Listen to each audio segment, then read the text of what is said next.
Good morning friends, मैं doctor VK Mishra from gastro liver hospital Swaroopnagar Kanpur. At the outset a request, ये scientific channel है, ये scientific deliberation है।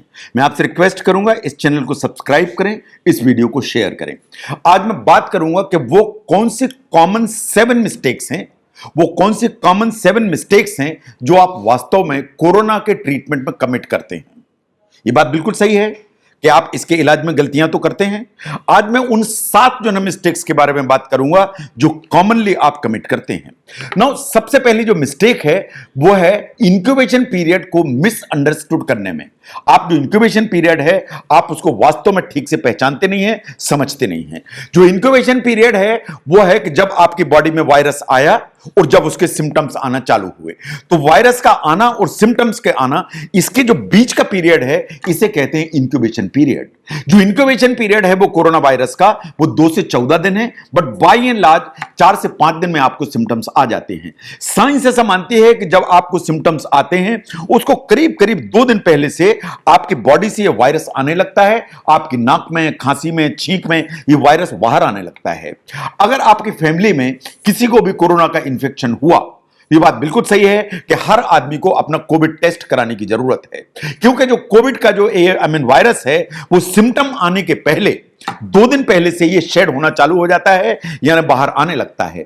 और यह भी बात सही है कि 40% जो लोग हैं जिन्हें कोरोना का इंफेक्शन है वो एसिम्प्टोमेटिक होते हैं। इसका मतलब यह है कि घर में कुछ मेंबर हैं जो एसिम्प्टोमेटिक हैं, उन्हें कोई प्रॉब्लम भी तो नहीं है, लेकिन वो कोरोना का जो वायरस है वो शेड कर रहे हैं एंड बाकी पूरी की पूरी फैमिली को फैला रहे हैं। इसके अलावा साइंस ऐसा मानती है कि ड्रॉपलेट के अलावा एरोसॉल का इंफेक्शन है। इसका मतलब यह है कि घर में एक आदमी को इंफेक्शन है तो उसके चलते पूरा का पूरा जो एयर है इन द हाउस, उसमें कोरोना का जो वायरस है वो वास्तव में फैला हुआ है, because the whole family is staying in the same environment, in the possibility of getting infection is high. तो इसलिए इंक्यूबेशन जो पीरियड है इज द फर्स्ट मिस्टेक जो आप कमिट करते हैं। नंबर 2 जो मिस्टेक आप कमिट करते हैं वो है इसके डेज को ठीक से काउंट करने में। आप जो डेज काउंट करते हैं उसमें गड़बड़ करते हैं। आपको एक बिल्कुल चीज समझने की है कि पहले दिन बुखार नहीं आता, पहले दिन बुखार नहीं आता, इस चीज को बिल्कुल समझने की जरूरत है। शुरू के जो 2 दिन हैं वास्तव में ये आपकी नाक बहेगी, आपको जुकाम जैसा होगा, हल्का सा गले में डिस्कंफर्ट होगा, ये पहले 2 दिन की कहानी है। जो तीसरा दिन है उसमें आपको माइल्ड फीवर आएगा अराउंड 99, जो शायद आप इग्नोर कर जाएंगे। ये चौथा दिन है जिसमें वास्तव में आपको फीवर 100 के आसपास आता है, जो आप नोटिस करते हैं। तो अगर आप देखें, ध्यान से देखें, तो आपको जो है जब कोरोना का इंफेक्शन होता है तो इट इज द 3rd और द 4th डे जो आप रियलाइज करते हैं कि मुझे कुछ प्रॉब्लम है। जो खांसी है वो 5वें दिन आती है। तो इनफैक्ट जब बुखार आता है और खांसी आती है तब आप डॉक्टर के यहां पहुंचते हैं। तो जब डॉक्टर के यहां पहुंचते हैं तो आप बोलते हैं कि मुझे कल से खांसी जुकाम हुआ या आज सवेरे से खांसी जुकाम हुआ। जब आप ये डॉक्टर को बोलते हैं तो डॉक्टर इसको कंसीडर करता है डे 1। डॉक्टर इसको कंसीडर करता है डे 1, जबकि आप ध्यान से देखें कि ये डे 4 है या डे 5 है। इस चीज को ध्यान से देखिए, आपने उसको प्रॉपर काउंट नहीं किया, तो आपने जो डॉक्टर की इंफॉर्मेशन दी उसने उसे डे 1 माना, जबकि ये डे 4 या डे 5 था।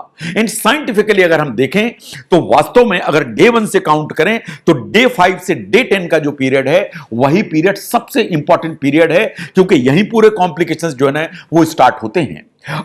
जो डॉक्टर आपको मेडिसिन देते हैं जब आप पहुंचते हैं तो एक्चुअली वो डे 5 था, पर डॉक्टर ने माना कि ये डे 1 था। आपको जो मेडिसिन हैं यूजुअली जो डॉक्टर लिख के देते हैं वो होती है 5 दिन की दवाई, 5 दिन खाइए तब मुझे दिखाइए।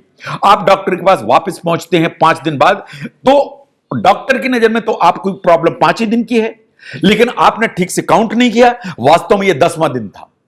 जब 10वां दिन था और अगर आप कॉम्प्लिकेशन फेज में चले गए तो आपका फीवर हाई ग्रेड हो जाएगा, 103 104 दौड़ेगा, आपको सांस में दिक्कत खड़ी हो जाएगी, आपका जो ऑक्सीजन का सैचुरेशन है वो नीचे की तरफ जाने लगेगा, और ऑक्सीजन अगर कम हुई तो आपका दिमाग गड़बड़ हो जाएगा, मेंटल डिक्लाइन होगा और आपको डिसओरिएंटेशन होने लगेगा, आप हॉस्पिटल पहुंच जाएंगे, क्योंकि आपने डे 1 को प्रॉपरली काउंट करके अपने डॉक्टर को नहीं बताया, इसलिए ये पूरी की पूरी प्रॉब्लम खड़ी हो गई। जो तीसरी मिस्टेक है कि आप अननेसेसरी मेडिसिन खाते हैं। Unnecessary medicine, cut and paste, यहां से जो है इन्होंने बता दी कि ये दवाई खा लीजिए, इन्होंने बता दी वो दवाई खा लीजिए, cut and paste is continuing in the country. तो आप अननेसेसरी मेडिसिन खाते हैं, आप हाइड्रोक्सीक्लोरोक्वीन खाते हैं। इंडिया की बहुत सारी स्टेट्स हैं जहां अभी हाइड्रोक्सीक्लोरोक्वीन खाते हैं। डब्ल्यूएचओ ने बहुत क्लियर किया कि हाइड्रोक्सीक्लोरोक्वीन कुछ नहीं करती, ये डेथ रेट को कम नहीं करती, ये जो नीड फॉर वेंटिलेटर को कम नहीं करती। It is not recommended and in fact इसके साइड इफेक्ट्स इतने ज्यादा हैं कि ये हार्म ज्यादा कर सकती है, ये कोई बेनिफिट नहीं करती। नाउ नंबर 2, आप आइवरमेक्टिन खाते हैं। Ivermectin basically anti parasitic drug है जो एनिमल्स में यूज होती है। एफडीए ने कहा कि इसका कोविड-19 का जहां तक सवाल है, इसमें कोई ऐसा जो है डाटा नहीं है जिससे यह कहा जाए कि कोविड-19 में इसको यूटिलाइज किया जाना चाहिए। आप एजिथ्रोमाइसिन नाम का एंटीबायोटिक खाते हैं। आप जानते हैं कि corona virus is a viral disease. अगर ये वायरल डिजीज है तो एंटीबायोटिक क्या करेगा? अगर हम बैक्टीरियल इंफेक्शन की बात कर रहे हैं, मैं समझ सकता हूं कि एंटीबायोटिक खाना है, लेकिन वायरल डिजीज है तो एंटीबायोटिक क्या करेगा? आप डॉक्सीसाइक्लिन खाते हैं, एंटीबायोटिक क्या करेगा? आप एंटीबायोटिक के लिए अननेसेसरी अपनी बॉडी को एक्सपोज करते हैं जिनका कोई लॉजिक नहीं है। नाउ एक जो दवा वो बहुत कॉमनली यूज की जाती है, दैट इज फेविपिरावीर, जो फेविफ्लू के नाम से आती है, बहुत सारे नामों से आती है।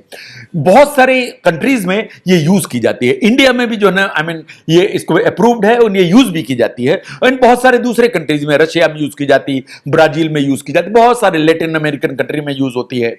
ऐसा माना जाता है कि माइल्ड टू मॉडरेट केसेस में ये वास्तव में वायरस जो क्लियरेंस है उसको कम करती है, वायरस क्लियरेंस को बढ़ाती है, और ये क्लिनिकल इंप्रूवमेंट तेज करती है क्योंकि ये वायरस जो रेप्लिकेट करता है उसको बेसिकली रिड्यूस करती है। But the final word as far as the Feviflu is concerned or Favipiravir is concerned, the final word is not written. Ongoing trials बहुत सारी हैं, लेकिन अभी तक ऐसा कोई फाइनल वर्ड नहीं है कि ये रामबाण दवा है, इसे यूज किया ही जाना चाहिए। But this is true that mild to moderate cases में जो फेविफ्लू है शायद कुछ आपको मदद करती है, बट जो आपको जरूरत पड़ती है दे आर द मेडिसिन जो सिम्टम्स के लिए जरूरत पड़ती है। फीवर है, पैरासिटामोल चाहिए। सर्दी खांसी जुकाम है, आपको एंटीहिस्टामिनिक्स की जरूरत है। तो वास्तव में symptomatic treatment in the early phase is the one which you require. Now चौथी मिस्टेक जो आप करते हैं कि ऑक्सीजन ही ट्रीटमेंट है। ये इतनी बड़ी मिस्टेक है जिसका कोई जवाब नहीं है। इसको आपको समझने की जरूरत है। आपको एक चीज समझने की जरूरत है कि आपकी बॉडी में ऑक्सीजन का सैचुरेशन क्यों गिरा। क्या आपने अपने जीवन में ऑक्सीजन कभी नापी पहले? क्या आप रोजमर्रे में ऑक्सीजन नापते थे कि आपकी बॉडी में ऑक्सीजन कितनी है?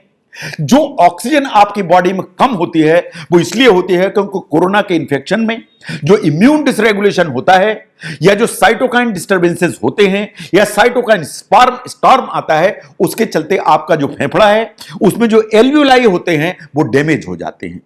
जो एल्वियोलाई डैमेज होंगे तो उनमें फ्लूइड भर जाएगा, उनमें फ्लूइड भरने के अलावा उसमें गंक भर जाएगा, गंदगी भर जाएगी। तो जो हॉलो स्ट्रक्चर था जिसमें हवा होती थी और वो जो ऐसे काम करता था, अब उसमें फ्लूइड और गंक भरी हुई है। और चूंकि ये गंक भरी हुई है तो अब जो ऑक्सीजन है वो वास्तव में एल्वियोलाई, आपके जो ब्लड वेसल्स हैं, आपका ब्लड है, उसमें ट्रांसफर नहीं कर पा रही, उसमें नहीं ट्रांसफर कर पा रही, इसलिए आपके बॉडी के अंदर ऑक्सीजन का जो सैचुरेशन है वो नीचे की तरफ जा रहा है। नो टाइम बीइंग की अगर आप देखें तो आप ऑक्सीजन अगर लेते हैं तो आपको हल्की फुल्की मदद मिलेगी। जो ऑक्सीजन है वो हेल्प करेगी but for the time being. But अगर आपका ऑक्सीजन सैचुरेशन कम है तो ऑक्सीजन की जरूरत है जस्ट टू बाय टाइम।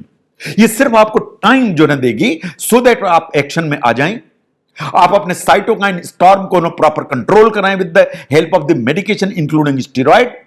इसके अलावा आपको वो करेक्टिव मेजर्स लेने की जरूरत है, करेक्टिव ट्रीटमेंट लेने की जरूरत है सो दैट आपका जो एल्वियोलर फंक्शन है वो प्रॉपर हो, ताकि ऑक्सीजन जो है वो आपकी उसमें ट्रांसफर होके आपका जो ब्लड है उसमें जा सके।